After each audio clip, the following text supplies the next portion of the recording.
সাবেক প্রধানমন্ত্রী শেখ হাসিনার ঘনিষ্ঠজনের কাছ থেকে ফ্ল্যাট উপহার নেওয়া এবং সেটির তথ্য গোপন করে ব্যাপক চাপের মুখে পড়েছেন টিউলিপ সিদ্দিক। ব্রিটিশে মন্ত্রীর পদত্যাগ দাবি করেছে দেশটির বিরোধী দল। এরই মধ্যে দুর্নীতির অভিযুক্ত টিউলিপকে নিয়ে কথা বলেছেন প্রধান উপদেষ্টা ডক্টর মোহাম্মদ ইউনূস। প্রভাবশালী সংবাদ মাধ্যম দ্য সানডে টাইমসকে তিনি বলেছেন, লন্ডনের যে ফ্ল্যাটটি টিউলিপ ব্যবহার করছে সেটির তদন্ত করা উচিত। যদি তদন্তে পাওয়া যায় তিনি এটি ডাকাতির মাধ্যমে পেয়েছেন, তাহলে ফ্ল্যাটটি বাংলাদেশ সরকারের কাছে ফেরত দেওয়া উচিত।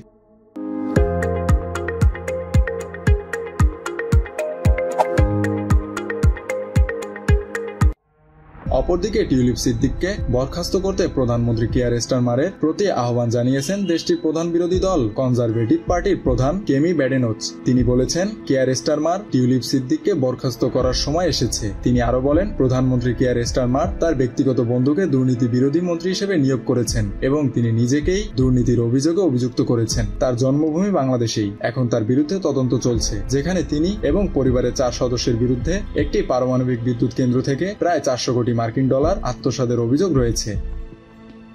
মেহেদী হাসান বাপ্পি, খুলনা গেজেট।